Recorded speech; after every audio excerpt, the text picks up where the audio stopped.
Hey, how you guys doing out there today? This is Stefan Jimenez from the Roto Beast team, and I'm here to present you our NFL wildcard picks for the first round of the playoffs. If you're new to this channel, please make sure and click the subscribe button below. This way you can watch all of our NFL, NBA, and MLB videos.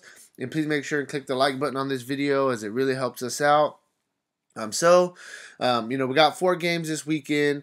First, we'll start out with the Falcons at Atlanta. This game has the highest implied total of 49.5 projected points to be scored. Rams is favored by 5.5. Next, we got Carolina going into New Orleans to face the Saints. This game has a 48.5 implied total. New Orleans is favored by 6. Then we got Tennessee going into Kansas City to face the Chiefs. This game has a 44.5 implied total. KC's favored by 7.5. And lastly, we got the Bills going into Jacksonville to face the Jaguars. This game has the lowest implied total on the slate of 40 projected points. And Jacksonville's favored by 7.5. So we got some nice spots. I'm gonna kind of go through my top 4 plays at each position and kind of just get you a general idea of what I'm looking at, and they're gonna be kind of ranked from my favorite to my least favorite. One thing I will note is please make sure and watch the whole video. I'm doing quarterbacks, wide receivers, running backs, tight ends, kickers, and defense. So I will cover all positions. So please make sure and stay tuned with the video. And so before I really jump into the picks, let me just get you my top 4 offenses I think to target on this slate are the Rams. They have the highest implied total of 27.5. The Saints, they have a 27.3 implied total. The Kansas City Chiefs have a 26 implied total, and the Jags have a 24 implied total. I think those are the top 4 offenses to target. So we'll just jump into it. We'll start at quarterback. I'm really liking Drew Brees going against Carolina. Drew Brees, he hasn't been having the monster games that we've seen from him in the past, but he hasn't had to. The run game has been working very well for them all season. But we know that Drew Brees can drop back and throw it 50 times if he absolutely has to. I really like him going against the Panthers. I think that they definitely are going to beat the Panthers. The Panthers, they're a decent team, don't get me wrong, but the Saints are rolling right now, and I really like Drew Brees. Next, I like Smith. The price is down a little bit. You save a little bit of money compared to Brees. He's been playing well. We know that. This is a solid matchup against the Titans D, who isn't, the best D in the league. They give up a lot of points. We've been targeting them all season. Alex Smith, he's actually been one of the more consistent fantasy quarterbacks this season. He's averaging 20 fantasy points per game on the season. At a 7.8 price tag, I think that this is very fair. I think that he can get you that 2.5 times value going against the Titans. Next, we got I like Cam. Cam, he always gives us that upside because of the running ability. He's getting a lot of rushes. In the past 4 games, he's got over 10 carries a game and over 50 yards a game. He also, he scores those touchdowns for us, what we like. One thing about Cam as well is if he throws, he could throw 3 or 4 touchdowns. He doesn't do it every week, and you can't expect it every week, but it is something that he can do. If he does say get 3 touchdowns in this game throwing, plus he rushes for over 10 times and gets 50 yards, he gives you a really high ceiling. Really high floor in this spot against the Saints D, who isn't the absolute best. He just faced them recently. He only threw for 183 yards, but he did throw for 2 touchdowns, 6 carries for 51 yards. So Cam is in a solid spot. If the Panthers are going to win this game, it's going to be because Cam Newton has a monster game. Lastly, I'm going to talk about Blake Bortles real quick. He's going against the Buffalo's defense. Bortles isn't nobody special. I don't absolutely love this play, but his offense is projected to score the 4th most points on this slate. So you got to definitely look at him a little bit. They have some solid cheap wide receiver plays that we're going to look at that you can definitely pair up with Bortles. So look at him in this weekend for GPP. Now we'll go to running back. Todd Gurley is probably going to be the MVP. His price is crazy. That's one thing. He's not a stone cold lock just because his price is so high. But one thing that he does give you, though, is that he does give you a high floor. He's going to get his 20 carries a game, plus he's going to get you at least 5 targets. He's got you at least 43 fantasy points in 2 straight games. So, he's been playing very, very well. I like him in this spot a lot going against the Falcons, who don't have the best defense. Like I said, the problem with him is that his price is high. We got Kamara. His price is up there as well, but he's been having solid games. One thing about him is him and Ingram split, pretty much halfway through the offense. So his price tag, I feel, is a little bit high for splitting carries with somebody and splitting, downs, third downs, etc. But Kamara's good. I like him. He just went off against Carolina a few weeks ago for 27 fantasy points, 9 rushes for 60 yards, 2 touchdowns, 6 targets for 5 catches and 66 yards. So this guy, he does a little bit of everything. On a small slate, we can't be too picky. I do like Kamara. I do like Fournette. I think I like him a little bit more than Kamara just because he's going to get the bulk. He's going to probably get 20 carries this game for sure. Plus, he's going to get you 4 or 5 targets. They've been using him a lot this season. They've shown that they want to give him the ball over and over. Fournette, great spot. I like him to ride him in this game. Lastly, I'm going to quickly talk about Kareem Hunt. I think he's one of my favorite overall plays on this slate. The price is very fair, 8.2. We know that they're going to give him tons of carries. I think he's going to get you at least 22, 23 carries, which is very promising. You got to like that. And then he's going to get you some targets as well. Probably get you 4 to 5 targets. So, I really like him in this spot. I think Hunt's probably going to be my favorite overall running back based on price, etc. Wide receiver, Julio. He's the most talented wide receiver on the slate, in my opinion. Problem with it is his price is up, and he hasn't had the monster games this season besides one game. But in the past 4 games, he's got you at least 11 targets in 3 of the past 4. They will force him the ball. Matt Ryan is a solid quarterback. And talent-wise, he's a top wide receiver on the slate. Next, we'll talk about Michael Thomas. He's one of the better wide receivers as well.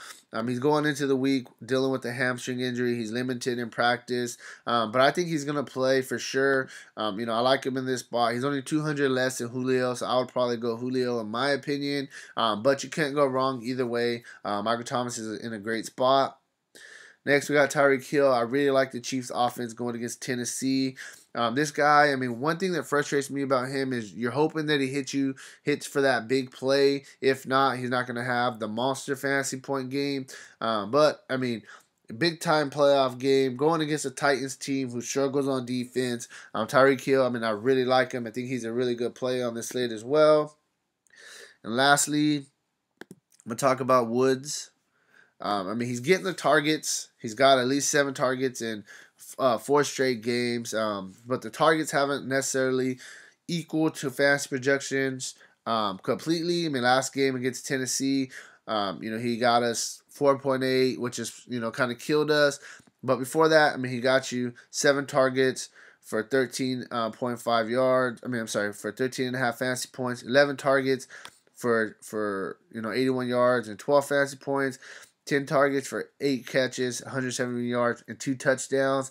Even the game before that, he got 4 catches for 70 yards and 2 touchdowns. So I think that his fantasy points are kind of boosted up a little bit by the fact that he got 5 touchdowns in the past 5 games. If you take away these touchdowns, though, on these days, he doesn't really have any really, really good games. So I think he's a little bit overpriced.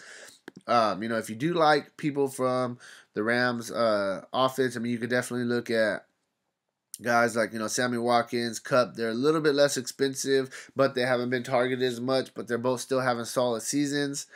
Now we'll move on to tight end. Travis Kelce. Talent-wise, he's going to be the top tight end on the slate. Probably give you the best chance to get in the end zone at the tight end position. He has tons of touchdowns on the season. Overall, if you could pay up for him, fit him in your lineup, he's a great play. The problem that I'm finding is a lot of these players are priced up on this slate, so it's going to be tough to mix and match and get the guys that you really want. But yeah, I like Kelce, top overall tight end in my opinion. Then we got Greg Olsen going against New Orleans. He hasn't really done too much since he's been back. He had 1 game against Green Bay, 9 catches for 160 yards and a touchdown. But besides that, he got you, 0, 4.2, 1.5. So I mean, it's not promising, but we've seen Greg Olsen's resume in the past, and we know that he's somebody that Cam Newton really likes. Cam Newton's been actually struggling throwing the ball a little bit as well, so you can't really blame. There's 9 targets, 1 catch for 10 yards, all on Greg Olsen. It has to fall back a little bit on Cam Newton as well. But if they're going to have any chance in this game against the Saints, they're going to have to put up points, and Greg Olsen's going to definitely have to show up. Next, we got Delanie Walker. He's going against the Chiefs, ranked 30th against the pass.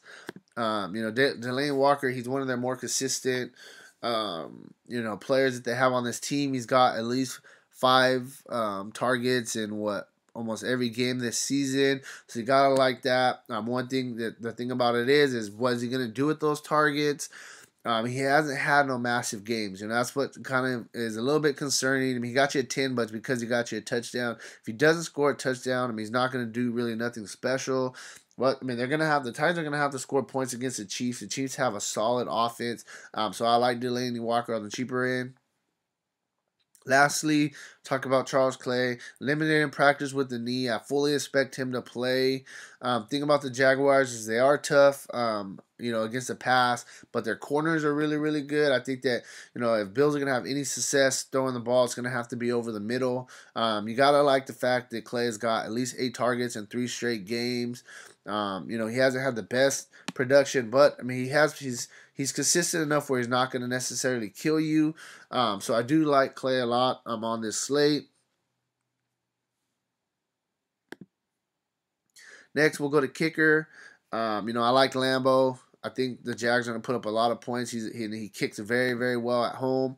So I think, he hasn't had one field goal, but he's a good kicker. He's going to make them, and they're going to need to put up some points. And I like Lambo. Next kicker I like is Bryant. The Rams have a solid defense, so they're going to have to the Rams have a solid defense, so I think there are going to be some drives that are going to be stalled. They're going to ask Bryant to kick a couple extra long field goals, and we've seen that he could kick extra long field goals. So Bryant, I mean, he's going to get some points this weekend. Then we got Will Lutz for New Orleans. He's up and down, not kicking wise, but I mean as far as getting the actual opportunities against Carolina's defense, who's a decent defense. I do like Lutz in this spot. Last kicker I'm gonna consider is gonna be Gano. They're gonna need to put up points, like I said. And all these kickers, they haven't really been kicking too many field goals, but I'm just looking career wise, they're solid kickers. So Gano is a great play. Lastly, I'm going to start at defense. Jaguars going against Buffalo, one of the best defenses in the league. They've shown us that they can get double-digit point upside fantasy-wise multiple times this season. I think they're the top defense. Then I like the Saints going against Carolina, whose offense has been struggled. Saints, they've been putting up, solid fantasy outage on defense as well this season. I like the Saints. I think that they're going to definitely beat the Panthers, in my opinion. Then we got the Rams going against Atlanta. I don't really like targeting Atlanta's offense because they have a solid offense, but they haven't really been doing much lately. Rams defense has been up and down, but they've shown upside, getting double-digit fantasy points multiple times. And then lastly, the Chiefs going against the Titans. Chiefs, I mean, they have a solid defense. I mean, I know that they give up a lot of yards and etc., but I mean, they have some good players that can make some plays. So I think that they have a good chance. They have a chance to have a really good game against the Titans at home this weekend. So yeah, that's kind of where I'm at on these picks. If you want to kind of talk about somebody that I missed, feel free to hit me with a comment below. And good luck on your football this weekend. Talk to you later.